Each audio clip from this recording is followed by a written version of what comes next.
One of the preeminent researchers on the world state they're bringing into play, and really how they're going to consolidate all these regions under, one or just a few banks and under a global sort of system.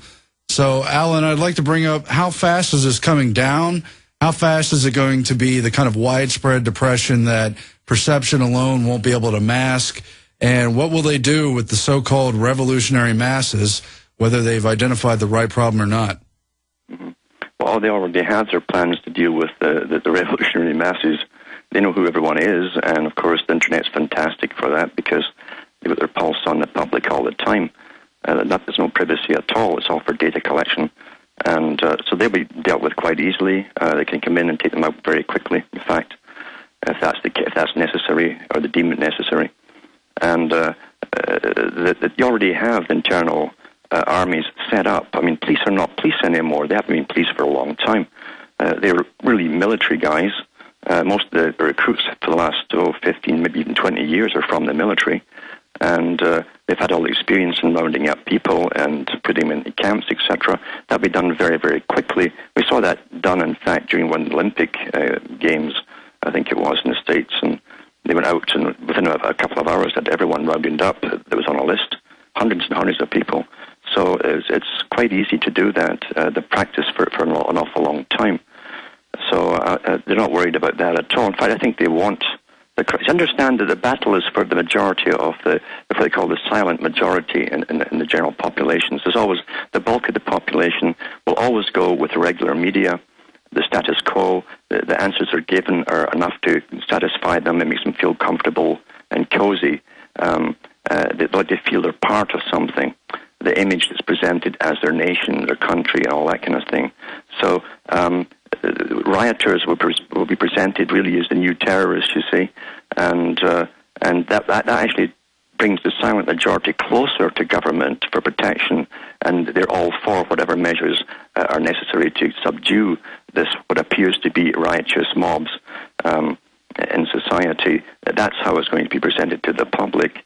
And all the plans, I'm sure, have been tested and put through computer simulations and God knows what else for the scenarios that are coming. But 2012 is a big year. They actually hope to have the U.S. and Latin America mainly amalgamated. Understand, if you watch the European Union, you can become a member, but you don't have to be totally integrated. It's a step-by-step process. And they hope to have at least in the first part of integration with their peace and prosperity partnerships and all the rest of it, and in peace and security partnerships, etc. They hope to have it all done by 2012. So this might just, if they're on time, they'll manage to get the riots started because of the inflation. The people living on the fixed lower incomes are the first to really come out and protest it because they get hit first, and they can't compensate for it. There's no extra income. That's happened, of course, partly in Britain too already. We see that, and they'll do the same in the States. There's a massive welfare system. There's a lot of people on fixed pensions across the country, and they can't cope as the prices escalate. This is all but done by design. Absolutely. And now we have the NFL starting to pat down its fans. They started this at the Super Bowl, but it's a new ritual in this fascist system that to even get the bread and circuses now, first you submit to the security, and then you get the games, Alan. Yes, and to be honest with you, I personally have to bypass the mentality of the people who persist and going through it. If you have any dignity at all, you wouldn't even have subjected to the first pat down at airports. Just stop traveling. Simple as that. Same thing with games, etc. If you have no personal dignity, then go ahead and be patted down and be part of the big herd. This is a time when you have to decide as an individual where you stand on things and how far you're going to allow this incredible totalitarian system to go. Because believe you me, they won't stop there. They won't stop with pat-downs. During the x-rays, you're going to get body cavity searches. Anything to humiliate you and teach you that you're nothing. You're nothing. I agree. This is about taking our lives back. Sorry to cut you off. We're coming up on the break, Alan. We're going to have plenty more time. Just after this, stay with us. We're just starting to get into it. I'm Aaron Dykes. Back in a moment. I'm Aaron Dyke sitting in for Alex Jones. Again, he'll be back tomorrow. But right now, we're in with Alan Watt, who's done some of the deepest research I've seen on the bigger system they're bringing into place. So, Alan, we know they've set the stage for these economic riots. Obviously, all that's upon us. But the RAND Corporation also wrote 3 years ago, in 2008, lobbying the Pentagon to start a new war to save the U.S. economy. We know they've also set the stage for World War III. The whole Middle East is essentially in revolution. How are they going to transform that to achieve their larger goal, Alan? And what do you see on the immediate front? Well, it's so interesting, too, this strange RAND Corporation that's a non-profit organization, supposedly, that every country pays millions, if not sometimes billions of dollars to for their forecasts. And they're a think tank, supposedly. As part of the institution, they were on the go during the whole Cold War. They ran the American society during the Cold War as part of game theory. You've probably studied that. And they used game theory that every citizen's personal profile into the supercomputer in the RAND Corporation, and they worked for the entire length of the Cold War with the Pentagon, basically dictating the lifestyle, the system, and the future for the whole of the U.S. So here they are at it again. They've never stopped, of course, because we're not really run by government, you understand. The government's there to put things into law, that's it, and pass on information to all their helpers. But the RAND Corporation, all the big foundations and corporations are the parallel government that Maggie Thatcher called them, in fact, the parallel government. So did Carol Quigley. That's what they are. We're not run by democracy or even republicanism. We're run by private corporations, and we always really have been. So, and that ties back in with Rockefeller with his comment on it's far preferable to have it run by bankers and intelligentsia than leaving countries to their sovereign destinies, basically. So we're well on our way to this. Getting back, though, to the TS, the pat-downs at the arenas, you got to remember that how many things it fulfills in one go. Now, it's but the only time that men today will try and bond with their sons is taking them to a ball game. And because they're not men at home, they're not men at all, in fact, today. But they still have this tribal instinct in passing on knowledge to your son, and this is what it is to be a man. So come and watch these guys bash each other on the field. And then he goes home, and he does what everyone else tells him to do when he's at home. But anyway, the son's getting brought up now. He'll get brought up getting taught that this is normal, son. You go through all this humiliation, and then you get your reward of watching the game.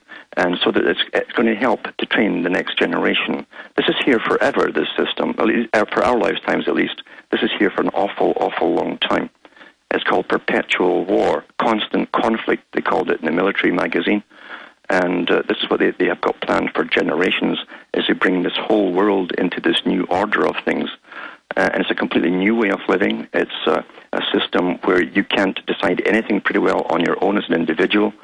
It's a whole new set of rules and how to live by. And you'll be taught eventually to serve the world state. That's to be the highest honor.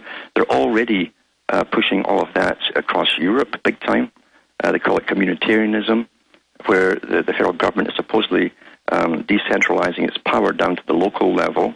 And they already have these commissars from the private NGOs run by the foundations to be the leaders. And this is a new Soviet system, you understand, because this is how the Soviet system was supposed to be, ruled by councils. So each little community, each trade, each factory, each organization had its NGO speaker, supposedly speaking on behalf of the public underneath them, or that they represented, and that's called the Soviet. And this is to be a new Soviet system, an advanced Soviet system for the whole planet that we're going under. But just like the Soviet system was a big con, because they say one thing and do the other, private banks flourished incredibly within the Soviet Union for all their talk about a central bank run by the state. The private banks could flourish as long as they did not make their money off the profit or the profit off of labor. Now, lawyers can run rings around that, and then they did from the beginning in the Bolsheviks right through the Soviet system. And the same thing with this system that's coming in. And those who serve the system, the higher up the level that they go, the greater the lifestyle they will live. So reward is a big, big part of it. but they do want a big mass at the bottom to live in poverty as we go through this, knowing we're supposed to all die off according to the military magazines, the think tanks for the military of the US and for Britain. They both came out with the same basic projections up to the year 2040. They've done another one up to the year 2050, and they say there's going to be a drastic decline in population across the whole world, including the West, from now basically up until 2050. So this is not meant to fool us forever. We're supposed to die off. Most people are not having children to start with, except immigrants. And even the immigrants, of course, adapt the lifestyle very quickly. It's very enticing to be told as a child you can do anything you want. And they go and do it, and often kill themselves in the process through disease or various other means. But this is a long-term plan to reduce the populations, and even the world government is not the end goal of it all. The military think tank said there will be a world government for a short time, and then the world will consist of a few high-tech city-states, and countries will be gone, long forgotten, and even the regions that were under the United Nations will be gone as well. So this is all a stepping stone to the next stepping stone to the next stepping stone, until they have their wonderful utopia for themselves at the top.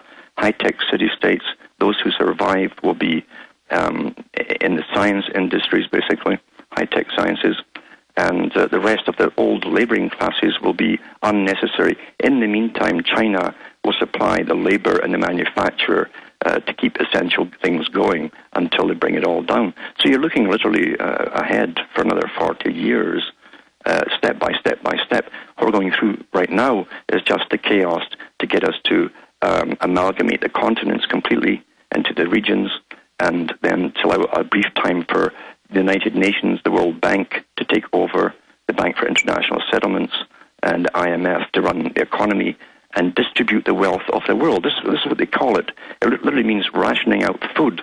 Under the United Nations, they've already said this is in their charter. Eventually, the United Nations will be responsible for doling out the food to each region, and it will be rationed. And if you have too many people for the ration that you get, then you must find a way to bring down your population. That's in their charter. Yeah, and that's the food as a weapon that Kissinger's so famous for. But, of course, we know Bertrand Russell said the same thing. John P. Holdren, along with his partner over there, writing the same thing in Ecoscience. And, yeah, it's a hostage situation. Yeah, economics, money, is so it's one of the biggest forms of warfare. You can wipe out a country so quickly by using economy and banking, very, very quickly. And, of course, it's all private banking, so we've no say in the matter. That's why they keep it private. And also, in ancient times, they used economy as well. They would do embargoes. They wouldn't allow any trade coming into or out of a state. Water. Water's up for grabs. They want one company eventually to run the whole world's water supply. The United Nations already has a whole branch dedicated to that. And same with your food. You have 5 agribusinesses that have taken over the food supply of the entire planet. So this is all part of this global system of where they will distribute wealth. Also, power is a big one. In the 1930s, a group first came out with this idea that all labor and money anyway is simply energy in one form or another. And so they came out with technocracy, and they said that eventually they would also own all energy supplies. That's why a company that runs your electricity, for instance, is amalgamating with the big boys, the global boys, all the time. And they will ration your power depending on the area, region you live in, or your social status. You won't need much if you're at the bottom. That's what they claim. And they won't lose money and profit off of it because they can cut you by half consumption and charge you twice as much if they want to. And so they would all sewn up. And this is the problem in the so-called free trade type deal, where big corporations are allowed to amalgamate and consolidate, monopolize, in other words, whole areas of everything you need for survival. You understand, what we're talking about here is an overall war plan, a very old war